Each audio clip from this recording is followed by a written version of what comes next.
네, 반갑습니다. 이번 시간은 디오 채널의 종목 분석 시간입니다. 오늘 분석해드릴 종목은 최근에 이슈가 좀 되고 있는 로봇 관련주 중에서 유진 로봇이라는 종목에 대해서 분석을 해보도록 하겠습니다. 그래서 이 유진 로봇이라는 종목은 그전까지는 거래량이 좀 미미했던 종목인데 최근에 대량 거래가 확인이 되는 그런 종목이고 많은 분들이 요청을 하셔서 분석을 하게 됐습니다. 항상 말씀드리지만 영상에 나오는 의견은 저의 주관적인 의견이고 이를 활용해서 매매하실 때에는 모든 투자 책임은 본인에게 있다는 것을 꼭 명심하시고 봐주셨으면 좋겠습니다. 이 유진 로봇이라는 회사에 대해서 좀 간단히 알아보면 일단 시가총액은 오늘 기준으로 1763억, 코스닥 순위로는 588이기 때문에 상당히 시총이 적죠. 소형주를 분류를 해도 되는 종목이고, 그리고 외국인 보유 지분은 예상보다는 높습니다. 12.68%의 외국인 보유 지분인데 다른 소형주들에 비해서는 외국인 보유 지분이 높은 편에 속하는 종목이에요. 그래서 실제 수급에 외국인의 매수 매도세도 영향을 줄 수 있는 종목이라고 생각을 하고 있습니다. 그래서 주요 사업을 좀 보자면 자율주행 로봇 솔루션, 그리고 물류 로봇, 그리고 청소 로봇 및 스마트 팩토리 분야 사업을 전개하고 있다 이렇게 나와 있고, 자율주행 기술 및 지능형 로봇의 수요가 점차 증가할 것이다라는 예측들이 있기 때문에 신사업 관련된 모멘텀이 항상 부각될 수 있는 그런 종목이라고 생각을 하고 있습니다. 지금 이 유진 로봇이라는 종목에 대해서 저는 투자 모멘텀을 좀 말씀드리고 추가적 상승이 가능하다라고 의견을 내고 있는 건데, 그에 대해서 이제 첫 번째 이유를 좀 살펴보자면 일단은 최근에 이슈가 됐던 내용이죠. 삼성전자가 로봇 사업에 진출 의사를 공언을 했기 때문에 로봇 관련주의 그런 시세가 중기적으로 영향을 받을 수밖에 없다. 저는 이렇게 생각을 하고 있습니다. 그래서 최근 뉴스에도 많이 나왔지만 이 삼성전자랑 무조건 연관돼서 모멘텀이 힘을 싣게 되면 중기적인 모멘텀이라고 봐도 되는 부분이 충분히 있어요. 특히나 국내 기업 같은 경우에는.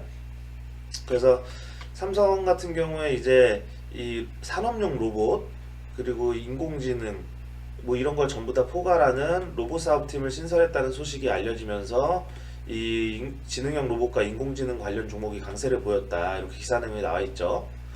그래서 이 유진기업 같은 경우는 국내 대표 1세대 로봇 기업으로 공장 자동화와 자율 모바일 로봇 기술 등을 제공한다 이렇게 나와 있는데, 그 뉴스가 나왔던 첫날에 상한가를 가는 모습을 보여주면서 상당히 강력한 흐름을 볼 수 있는 그런 종목으로 분류가 되고 있습니다.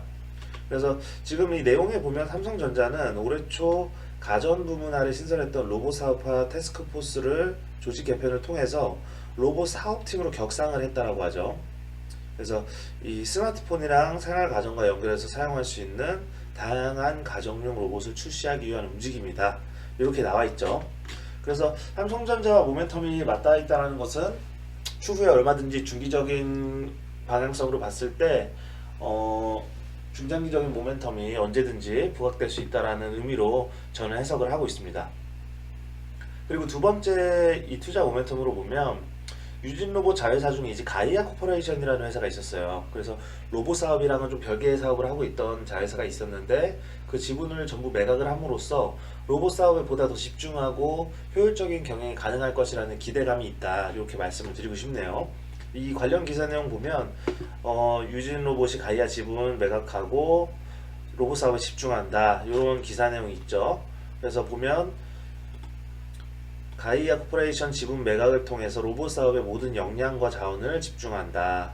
그래서 기존 가이아의 지분 50.25%를 매각을 했고, 그리고 이번 매각의 목적이 중요한데 가이아를 매각한 목적은 경영 효율화와 로봇 사업의 집중에 따른 사업 안정성을 촉진하고 로봇 핵심 기술과 글로벌 사업 확장을 위한 회사의 자원 집중을 통해 기업 가치를 효율적으로 증가시키기 위함이다 이렇게 나와 있죠. 그래서 재무적으로도 개선이 될 수 있고 흑자 전환을 위한 계기도 될 수 있다라고 하니까 자회사 정리에 대한 부분을 저는 호재 모멘텀이라고 분류를 하고 말씀을 드리고 싶습니다. 그렇게 해서 두 번째 투자 모멘텀 말씀드렸고, 세 번째는 이 구조적인 부분인데 유진 로봇이 물류 로봇을 유럽에 최근에 수출을 하는 모습을 보여주면서 예전에는 소비자에게 판매를 하는 이 소비자와의 거래를 병행을 했었는데 앞으로는 B2B, 그러니까 기업 간 거래를 전략적으로 집중을 해서 수익성 증대를 통한 밸류에이션 재평가가 가능할 것으로 전망한다. 저는 이렇게 말씀을 드리고 싶어요. 무슨 얘기냐면 이 기사 내용에도 나와 있지만 지금 일단은 유진로봇의 이 체질 개선을 하고 있는 과정이라고 생각을 하고 물류 솔루션 기업으로 도약하려는 움직임이 보이고 있다는 거죠. 그래서 최근에 이 코엑스에서 열렸던 스마트 팩토리 엑스포 2021에 참가해서 물류 자동화를 위한 그 솔루션을 선보인다라는 내용으로 기사가 나왔었는데 이 10개 부스에서 여러 가지 이 B2B 중심의 솔루션 프로바이더로서의 본격 전환을 선보일 예정이다라고 했죠. 그 자세한 이제 부분들은 뭐 예를 들면은 자율주행 물류 로봇도 있고요. 그리고 이제 센서 기술이라든지 그다음에 SAS 물류 솔루션을 보여주는 그런 모습을 보였어요. 그래서 물류 솔루션이라는 것은 대부분 기업 대 기업, 소비자가 기업이라는 얘기예요. 물류 관련된 로봇을 개인이 사지는 않기 때문에 그래서 기업에게 판매를 하게 되면 당연히 판매 상품의 단가가 더 높을 것이고 그러다 보면 수익 구조도 더 개선이 될 수 있게 수익성도 높아질 거라고 생각을 하고 있기 때문에 이 B2B로서 사업 구조를 개편하는 것은 굉장히 저는 좋은 시그널이라고 생각을 하고 있습니다. 그래서 이제 이 최근에 유럽에 수출했다라는 내용의 기사인데 자율주행 물류 로봇 고카트 250이라는 건데 그래서 그 적재 하중 250km까지 그 확보를 할 수 있기 때문에 250 고카트 250이라고 하는 것 같아요. 그래서 이 로봇을 이 최근에 슬로베니아 그리고 오스트리아 등 유럽의 일부 국가의 병원, 물류업체 등으로 수주 계약이 성사되었다. 이렇게 얘기가 나오고 있죠. 그래서 이렇게 특정 기관이라든지 기업에게 그 상품을 제공하는 식으로 사업 구조가 전환되는 건 저는 아주 좋은 흐름이라고 생각을 합니다. 그래서 이 기사도 그에 대한 마찬가지의 기사고 그 대신 이제 최대 주주인 독일 가전기업 밀레그룹에 대한 직접적인 매출 의존도는 감소하겠지만 협업 관계는 오히려 강화될 전망이다. 이게 무슨 말이냐면 이 밀레라는 회사는 소비자에게 물건을 판매하는 회사예요. 그래서 밀레에서의 직접적 매출 의존도는 떨어질 수밖에 없겠죠. 왜냐하면 B2B로 사업을 전환하게 되면 소비자에게 판매하는 물건은 그만큼 비중이 줄어들기 때문입니다. 그렇지만 협업 관계가 오히려 더 시너지를 낼 수 있다. 이렇게 좀 해석을 하는 부분이 분명히 있고요. 그래서 업계에 따르면 자율주행 솔루션 전문업체 유진로봇은 올해부터 B2B 사업 부분 비중을 80%까지 늘린다는 계획이죠. 그래서 그동안 중심이었던 청소 로봇 등 B2C 그러니까 일반 소비자들에게 파는 사업 부문 성장에 한계가 있다고 판단을 하고 서비스 로봇 중심으로 운영하던 사업 모델을 자율주행 로봇으로 전환하는 데 주력한다라고 하죠. 그래서 이렇게 빠르게 기업과의 거래로 성장 동력을 찾는 모습이 저는 투자 모멘텀 중에 하나라고 보고 마지막으로는 올해 말까지 2세대 라이다 센서를 선보일 예정이라고 하는데 이게 중요한 부분입니다. 자율주행의 핵심 부품까지 모멘텀이 확대될 수 있다. 저는 이렇게 생각을 하고 있습니다. 그래서 라이다라는 부품 자체가 이 자율주행의 필수적인 부품인데 이 기사 내용 보면 2세대 라이다 센서를 올해 안에 선보일 것이다. 이렇게 얘기를 하고 있고요. 그래서 올해 말경에는 2세대 3D 라이다 센서와 2D 라이다 센서를 공개할 계획이다. 이렇게 나와 있는데 첫 출시한 라이다 센서를 적용한 고객사들 피드백을 기반으로 기존 270도 커버리지 범위를 확대해서 360도까지 커버리지가 가능하고 스캐닝 속도 역시 높아진 라이다 센서라고 하죠.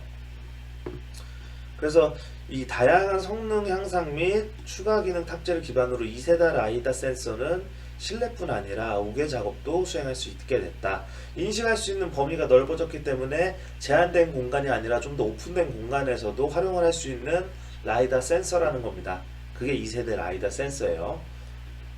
그래서 쭉 보면은 로봇용 라이다 센서가 자동차 분야에 비해 상대적으로 시장 규모는 적지만 최근 로봇 시장 성장이 증가되면서 로봇용 라이다 센서 시장 역시 활성화되고 있고 더욱 확대될 것 이렇게 나와 있죠.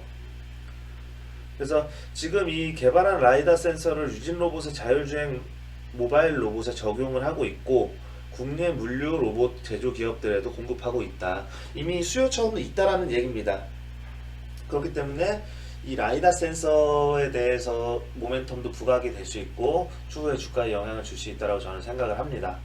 그래서 총 요약을 하자면 이렇게 네 가지 모멘텀이고, 첫 번째는 삼성전자의 로봇 사업 진출에 대해서 관련주들의 시세에 중기적으로 영향을 줄 수 있다. 그리고 두 번째는 자회사 가이아 코퍼레이션을 매각을 함으로써 로봇 사업에만 집중할 수 있는 환경이 마련됐다는 거고, 세 번째는 수익적인 구조를 일반 소비자에게 판매했던 B2C 거래에서 기업에게 판매하는 B2B 거래로 전략적으로 집중할 예정이다. 그렇게 되면 더 수익적으로도 증대가 되고 좀 더 전문화되는 그런 기업이 될 수 있다는 거겠죠.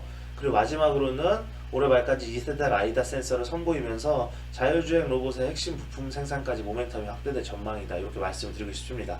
지금 현재 이 최근에 급등이 역대급 거래량으로 나오면서 그때 당시 거래량 3,500만 주인데, 주요 저항 구간을 한 번에 돌파를 하고 지금 5일선 위에서 물량을 받아가면서 주가를 유지하고 있는 과정이죠. 오늘 단일가 첫째 날이었는데 저는 분명히 오늘 단일가 첫째 날이지만 괜찮은 움직임이 나올 거라고 예상을 했고, 중요한 건 이제 5일선까지의 조정이라든지 혹은 추후에 20일선 중간까지의 조정 얼마든지 올 수가 있어요. 하지만 지금 자리에서 20% 내외의 조정이 중요한 게 아니라 향후의 우상향의 가능성이 더 크다라고 생각을 하고 있고요. 그리고 현재 시총이 1,700억인데 이 종목 같은 경우에는 이 매출이나 수익 구조의 부분으로 밸류에이션을 따지는 건 적합하지 않습니다. 왜냐하면 최근 지속적으로 매출이나 영업이익이 마이너스를 기록했기 때문이에요. 그래서 이익에 대한 밸류에이션 산정은 의미가 없다라고 생각을 하고, 저는 이제 이 추세, 산업 추세 자체에 환경이 많이 변한다는 것을 가정을 했을 때 자율주행차나 혹은 2차전지 관련주만큼의 그 정도의 멀티플은 아니지만 충분히 우상향의 가능성이 있다라고 보고요. 시장이 훨씬 더 유리한 상황으로 전환이 됐기 때문에 전고점 부근, 52주 전고점 부근까지는 충분히 상승의 가능성이 있을 수 있다라고 생각을 합니다. 지금 52주 전고점 부분이 52주 전고점 부분이 5,400원대인데 저는 그 정도는 충분히 가능할 거라고 봐요. 현재 4,700원이고, 그래서 주봉상으로도 이 전고점으로 볼 수 있는 5,000원 중반대를 넘어서 6,000원대 주가까지도 충분히 가능할 수 있다라고 보고, 그렇게 말씀드리고 싶은 이유는 일단 삼성전자가 로봇 사업에 진출한다는 자체가 이 해당 관련주들의 멀티플에 가산점을 줄 수 있는 상황이라고 생각을 하고요. 또 최근에 나온 대량 거래 3,500만 주의 대량 거래가 아직 투매가 나왔다든지 그 물량이 시장에 풀리지 않고 있다는 점, 그리고 이러한 조정들이 이어지면서도 단일가 거래에서 특정 가격대가 지켜지면서 유지를 하고 있다는 거. 그래서 저는 이러한 부분들 수급의 측면이랑 시장 대내적인 환경을 고려를 해봤을 때 전고점 5,500원 정도를 넘어서 6,000원 정도까지를 보시는 게 1차적인 목표 주가라고 생각을 하고 있습니다. 그래서 현재 가격대에서는 30% 정도의 추가 상승의 모멘텀이 있다라고 생각을 하고, 시총으로 봤을 때는 2,000억 초반, 2,100억 정도까지는 2,100억에서 2,200억 사이 정도까지는 충분히 상승의 가능성이 있다, 이렇게 말씀을 드리고 싶습니다. 그래서 일단 이 종목을 접근하실 때 한 번에 비중을 세게 담는 건 권하지 않고요. 현재 단일가 거래를 하고 있는데 결국엔 단일가 거래가 의미하는 것은 이 어느 정도 신용이나 미수 물량들을 털어내고 주가가 움직여야 된다는 의미고, 현재 5일선의 이격이 아직도 좀 벌어져 있는 상황이기 때문에 4,000원에서 4,000원 초반 그 정도의 가격대까지 지지를 받으면서 견고하게 버텨내는 모습이 확인된다면 그때 접근하시는 것도 좋은 생각이라고 말씀드리고 싶습니다. 기존에 보유하고 계셨던 분들은 최근에 매수하셨던 분들은 크게 손실 중이신 분들 없을 거라고 보고, 그 전고점에 올려 있으신 분들은 시세는 제가 봤을 때 전고점까지 충분히 갈 수 있으니까 좀 더 홀딩을 하시면서 평단 관리만 해주시는 게 좋다라고 생각을 합니다. 오늘 유진 로봇이 단일가를 가니까 그 이외의 로봇 관련주들이 상당히 괜찮은 움직임을 보였죠. 로보로보 같은 종목도 장중에 급등이 나왔었고, 로보티즈 같은 종목도 오늘 20% 이상 상승을 하는 모습이죠. 그래서 저는 로봇 관련 산업이나 트렌드를 원래는 크게 신뢰하지 않는데, 이 삼성전자에서 관련 사업에 진출할 계획이 있다라고 하기 때문에 전보다는 좀 더 관심을 갖고 지켜보셨으면 좋겠습니다. 그리고 전에 올려드렸던 일동제약이 상당히 많이 상승을 했죠. 그때 올려드렸던 가격보다 20-30%가량 상승을 했기 때문에 뒤늦게 그 종목에 혹시라도 접근하셨던 분들조차도 수익 중이실 거라고 생각을 하고, 이미 정고점을 갱신하는 상태에서 저는 추가적인 상승 가능성을 전에 한번 말씀드렸는데, 그 내용에 기초해서 그 해당 종목도 한번 봐주셨으면 좋겠습니다. 아무쪼록 이번 종목 분석은 여기까지 마치고, 또 더 도움이 되는 자료로 다음에 영상을 올리도록 할 테니까 그 전까지 다들 그 투자 종목에 대해서 좋은 결과 내시길 바라겠습니다. 그럼 오늘 분석은 여기까지 하겠습니다. 감사합니다.